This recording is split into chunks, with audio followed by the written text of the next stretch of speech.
On today's episode of Locked On Cubs, we discuss a boring, lifeless, uninspired loss to the red hot Orioles. But after that, we'll talk about some really fun performances down on the farm by some of the Cubs' top prospects. And then we're going to wrap up the show with some really cool fan engagement. We got some great messages to go through. So join us next on Locked On Cubs. You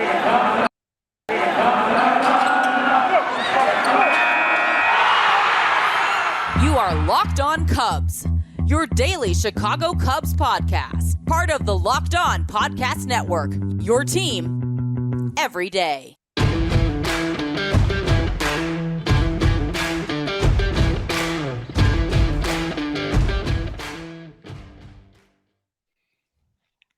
Welcome into Locked On Cubs alongside Sam Olber. I'm Matt Cozy. Pleased to be with you on Wednesday's episode. The Cubs do fall to the Orioles in game one of a two-game series 4-2, but we do have some peeking at the future that we're going to do as Sam introed in the open, as well as get into the feedback zone, responding to some comments and questions from fans. Not a lot from this game, Sam, as it was a quick one. And not too many highlights. The Cubs did have some opportunities, and yet they did not come through on the north side. You just repeated my cold open in the beginning. Listen, it's out of habit. You're gonna have to forgive me. I know, and I love you like it's a brother. I'm a host. A host is gonna host. I have to point that out. I just told them, and I don't mind you pointing it out. I just told them what we're going to talk about. You want to know what you just did? You just told them what we're going to talk about. And by the way, if you're a Cub fan watching at home, that sequence we're going to have to clip that. And if you're a Cub fan watching at home, that sequence just now was the most exciting part of your night because the Cubs were completely a snooze fest. Just what a boring performance. Look, it started out like this, Matt. I was already in a bad mood before first pitch because Marquis surprised us today with a brand new three-man booth. Brand new. I don't think this combo's been used. Pat Hughes, Ryan Dempster, and Doug Glanville just run out there. Maybe no chemistry, who knows? One of the greatest radio broadcasters of all time with Ryan Dempster and Doug Glanville, who, by the way, yes, I like all three of them individually, but I just don't, that's not what a network is. Where's JD? Well, do we know why a Tuesday in July, the two main guys aren't there to start a homestand? We haven't seen JD in weeks. That's not true. When's the last? I guess actually, wait. Sutcliffe did the whole road series. Correct. We haven't seen him since Milwaukee. It's almost a week ago. It's just ridiculous. Okay, I don't know who's announcing the game for my team, so it starts out like that. Then as the game goes, we get, oh, wow, Cubs score early. Ian Happ with a solo job. Horner with a double. He was just named to the All-Star team. Did you hear that? Horner steals third. We get an RBI from Rivas. It's 2-0. We've seen this movie more times than I've seen, let's say, Austin Powers. Correct. Then Santander gets the base hit. You know it's going to be a short-lived lead. And then, of course, you know, there's great players in this league. There's Mike Trout. There's Aaron Judge. And then there's Ramon Urias and Jorge Mateo, who hit two massive home runs that were the difference in the game. Cubs lose 4-2. They let Jordan Lyles, Matthew, with all due respect to Mr. Lyles, a very mediocre starting pitcher, go 7 strong at Wrigley Field in the middle of July, which isn't easy to do. Boring, uneventful, uninspired. And I have some things to get to with the manager, but we're going to talk about that later on when we get our messages from our fans. Anything to add, Mustache Man? Well, the one thing would be that the Cubs did have a lead in this ball game, just like so many other games.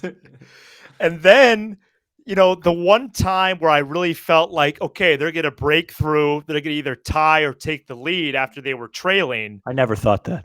Was with what I believe, and I don't want to speak for you, but you did send me a voice text during the game. Yeah, you know, our guy was up to bat, and he lined out. Unfortunately, lined out into a double play. Nico Horner. Listen, so you can't fault him for that because he squared it up. No, there was some. That's baseball. there was a bad luck element there for sure. Like there's been Yeah. in pretty much every game they lose this year. Folks, I was really fired up after Nico Horner doubled in that second inning Yes. and led to a run. I sent Matt a big audio because I'm a huge fan. I have not bought a Cubs jersey since that era, since the Baez Bryant whatever era. When do you think the last one was that you bought?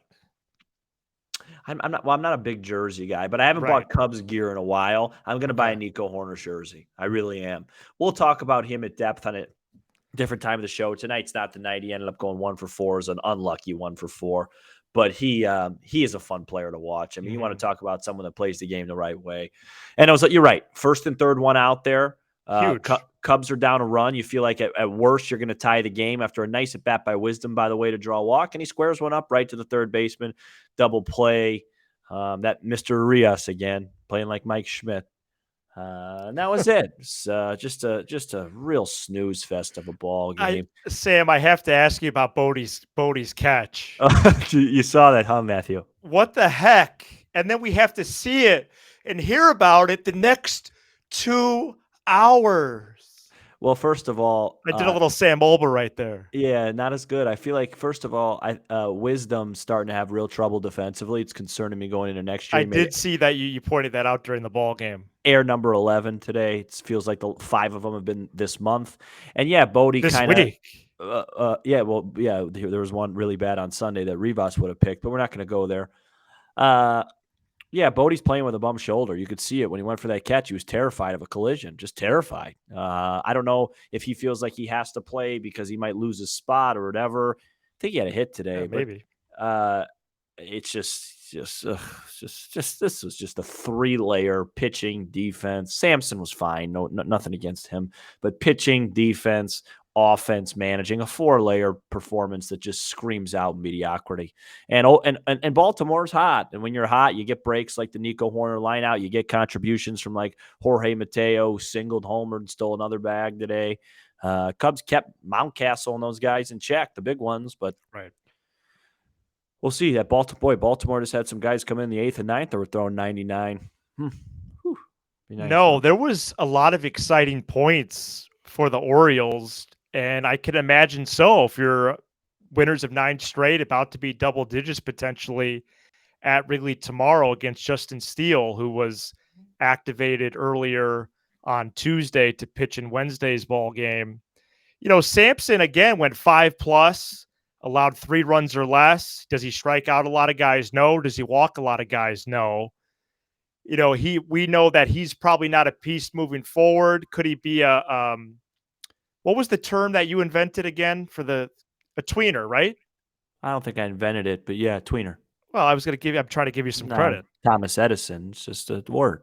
Well, I mean, I do have pretty good light in the room I'm in, but again, the bullpen today was actually pretty good.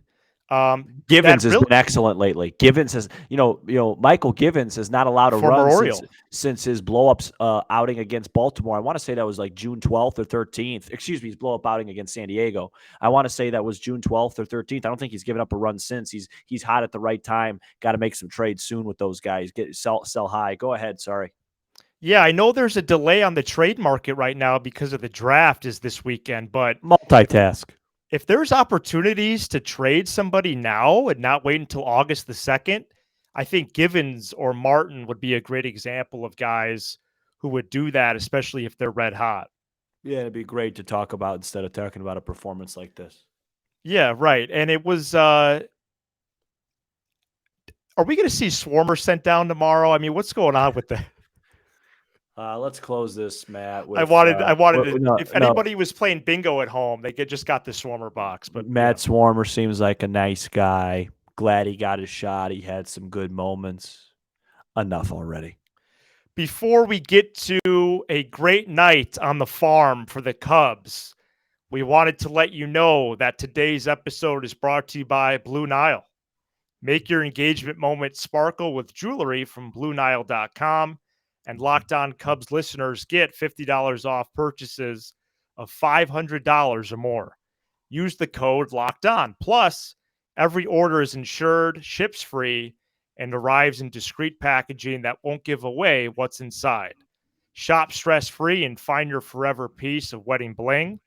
Go to BlueNile.com today and use the code LOCKEDON. Sam, on Tuesday's show, we did a big prospect update. There was an update to the Cubs list as well as 4 different players in the top 100 for MLB.com. And it sounds like some of those guys shine tonight. Yeah, really, really nice night on the farm, and this organization needed it. Started out with PCA hitting a leadoff home run to get things started before the Cubs and Orioles even teed off. Another nice night for Christian Hernandez. He had a couple of hits, few hits, I think. But the real story, great catch in center field by Kevin Alcantara, flashing some athleticism. You should check it out. It was a great catch. But the real story was Jordan Wicks. The Cubs' first-round draft selection from last season, went 5, didn't give up a run, struck out 10, I believe.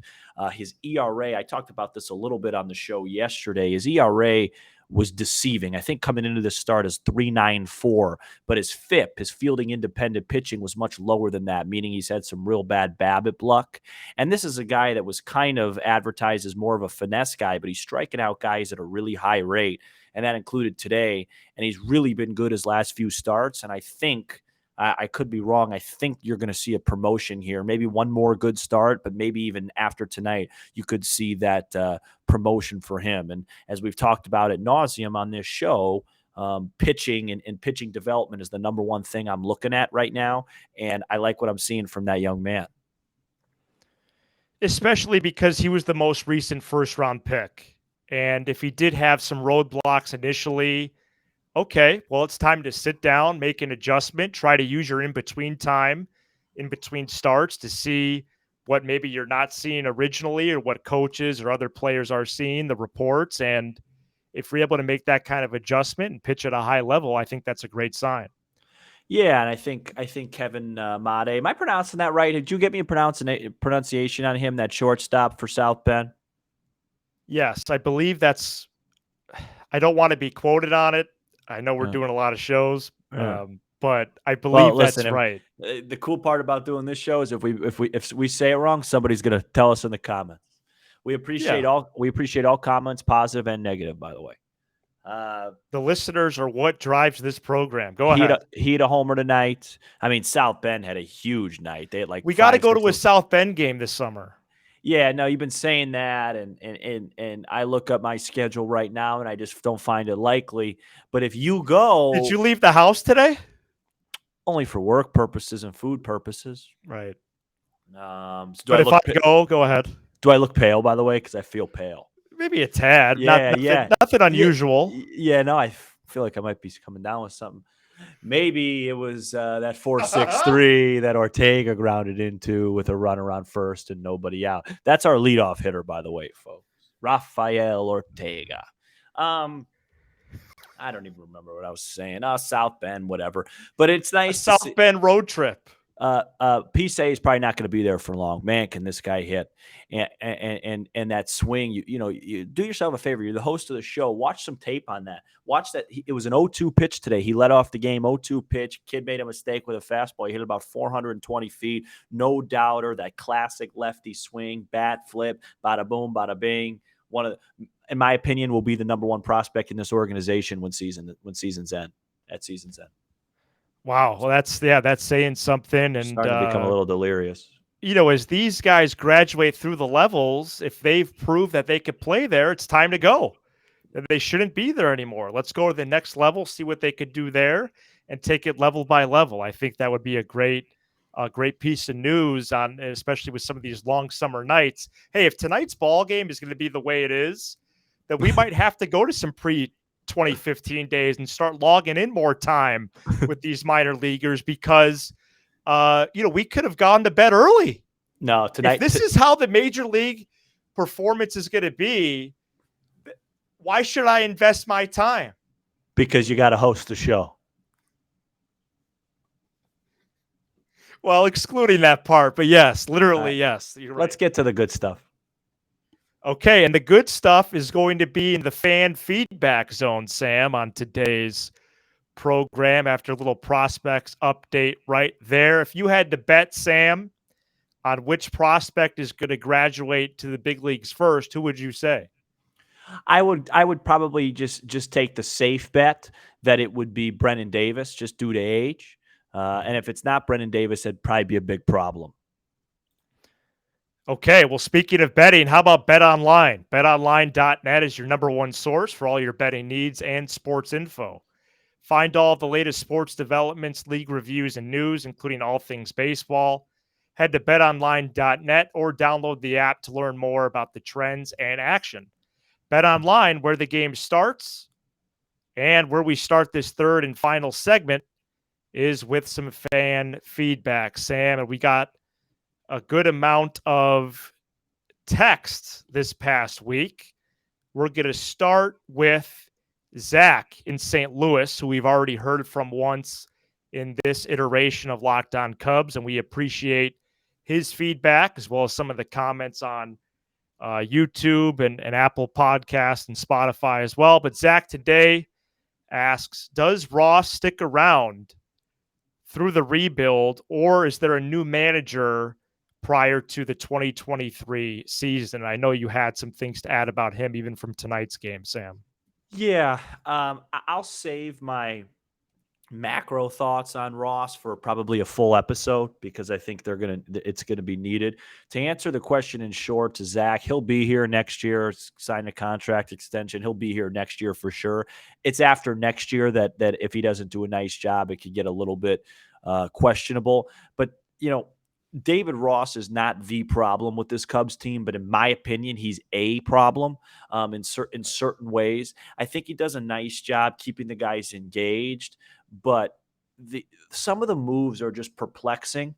The main thing that bothers me with Ross, the two main things are his pitching usage or the way he manages the bullpen, and he always brings guys into dirty innings, always. And then his construction of the batting order. Like, it took how many months to move down Hayward or to get Hayward been a out. thing all year. And even tonight, why is Nico Horner batting sixth? That doesn't make any sense. He's been your best hitter for like 2 months now. Okay, the batting order is simple.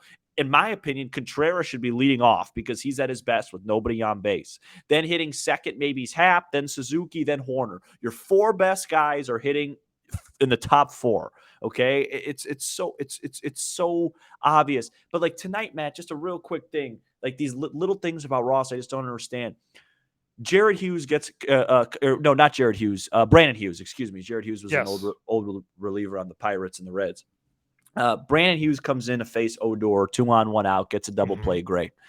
Then he brings in Hughes to just face Mateo because he wants to get that matchup lefty-lefty with Mullins. Meanwhile, Scott Effross, arguably the best reliever on the team. I don't know if it's arguable. He's really good. Really good, right. He's warming up.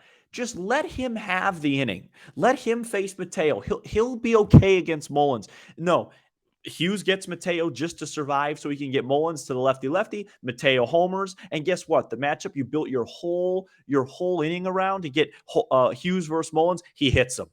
It's just enough with the matchups. Just let your good guys pitch. It's just little things like that. And then there was a challenge play that was an obvious out call at second base. Ross just didn't even challenge it. There's just too many times, Zach from St. Louis, that I think David Ross doesn't makes obvious decisions that are wrong. Hopefully some of those decisions are just because the team's not very good this year and he's just experimenting things, but that remains to be seen. Great question. Yeah, and how many times this season has Ross challenged a play that seems obvious that it shouldn't even be challenged? A half dozen. Yeah, that's way too many. Yeah. Maybe that happens a couple times. How many times? Sorry to cut you off. How many times is Seiya Suzuki, your most important player, taking strike 3 or strike 2, 6 inches off the plate, and Ross just sits in the dugout and lets it happen, and then you flip the channel and watch Aaron Boone when that happens to Aaron Judge, and he makes sure he says something because he's got to protect his players. Ross has been ejected one time this year as a hit by pitch incident. He's just chopping it up and chewing gum and spitting out seeds and counting his rings. I didn't care about the nothing. Wow, that was great. And I would love to unpack that more because and we will. We And will. we will. And I feel so strongly about a manager like Aaron Boone as a coach myself. I honestly get fired up watching him.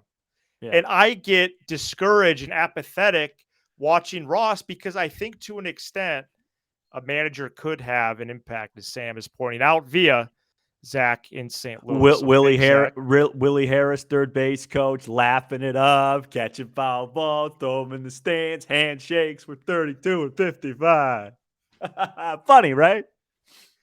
How about this from Eric in Indiana? I'm going to read his whole message, Sam. Good job as the new hosts of the Locked On Cubs podcast. I'm looking forward to the podcast episode on Marquee Sports Network, which we already did.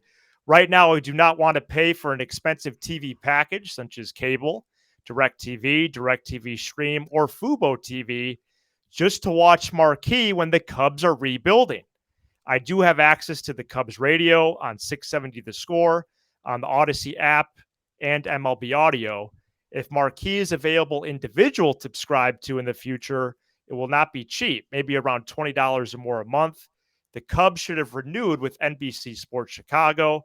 Maybe some games could have also stayed on WGN and its affiliates. So a lot there, but I agree with most of those sentiments. Amen, Eric. DM me on Twitter at Sam Olber, Eric from Indiana. Let me know if the MLB package is blocked in Indiana. Is it, Matt, for the Cubs? Is he blacked out of Cub games in Indiana? Off the top of my head, I would think he would be, yes. Okay, because if you're not, you're a listener of the show. I'd be happy to share my account with you, and you could watch Cub games from there if you DM me. But if you're blacked out, which I'm assuming you would be, or else you probably have it. But let me know. Maybe you're not. Maybe you're in a different part of Indiana. But yeah, I agree with you, Eric. It stinks. I don't know what to tell you. Amen. Listen to that episode, and make sure you put something like this in the title, Matt, so these guys know we're answering their questions on this episode. And even if the way of TV goes to more of like an a la carte system, if I can just buy individual channels, he is referencing that. What a phenomenal a la carte insertion there. That was beautiful. That was really well done. But would you pay just for Marquee? It's a shoulder shrug right now. I mean, me personally, yes. I have no life, no friends, no girlfriend, no wife. But people that do, that want to watch his team, sure. Why would they? No, they shouldn't. A lot of opportunity for clips tonight. Going to have to finally delve into that. And where we know 100% there's blackouts, the state I'm in right now is the state of Iowa, the Hawkeye state, which incredulously, okay, there's a vocab word, 6 major league teams are blacked out, including the Cubs. So that brings us to James from Des Moines, our last text of the night. Okay. Hey, Matt and Sam. I grew up in the Chicago suburbs as a diehard Cubs fan. Currently, I live in Des Moines, Iowa. I could not agree more with what you said on the latest episode of the podcast in regard to the unsatisfying Marquee Sports Network. When Marquee first aired, I was able to watch on Hulu. However, that quickly changed once they decided to change streaming deals. Additionally, Marquee had been airing minor league games, which include the Iowa Cubs, which is just a short drive from where Eric is at, but don't make them easily accessible to Des Moines area residents because they're on Marquee. Wow. It just stinks that the Ricketts chose to make the Cubs a for-profit business rather than cater to the fans who care most about the team. DM me on Twitter, James. I got an idea for you. Yeah, no, it's really well said. It's a shame what these guys are doing with this network. Sucks. People can't watch the team. I mean, think about being in Iowa. No offense, not the greatest state in the world, and being there, and you can't even watch the Cubs play. I mean, what the hell is the matter with these people? It's seriously a hop, skip, and a jump away. That's MLB, 100%. It's the home of the AAA team. Right, and then you add on the Sox, the Twins, the Royals, the Brewers, and Cardinals. What is that, a fifth of the league? Why are the Twins blacked out? I mean, they're in like a 4-hour radius. I don't know. Yeah, we're probably gonna have to do a follow up on Marquis. It seems like a lot of I think people we're going to have to do a follow-up. are upset and passionate about it, and I don't blame them. I hear you. And then I think hear you about this. too. Think about if you're It was James. James in Des Moines. Think about if you're James in Des Moines and you do decide tonight. You know what? I got nothing to do tonight. I'm gonna watch the ball game. I'm gonna splurge. I'm gonna buy this whatever. And you log on and you have three guys. You don't even know who's who. It's Glanville tonight. It's Dempster. Let's bring in Ryan Sweeney. There's Gracie. There's Sutcliffe. There's JD. There's Boog. Boom. Get a couple of guys that want to be there every day. Be a part of the journey with us. We had a fun show today. It's going to continue. Subscribe on Apple, Spotify, and everywhere you get your podcasts. Subscribe to Locked On Cubs on YouTube as we make the push to 1,000 subscribers. We're nearing 800 right now. And follow along with us on Twitter at Locked On Cubs. And if you want to be like Zach, James, and Eric, remember you can leave us a voicemail or drop us a text, 312-834-4634. Thanks for making Locked On Cubs your first listen every day. Now, make your second listen Locked On MLB Prospects. Host Lindsey Crosby is a prospect encyclopedia, and he's going deep on the MLB stars of tomorrow. It's free and available wherever you get your podcasts. For Sam Olber, I'm Matt Cozy. This is Locked On Cubs.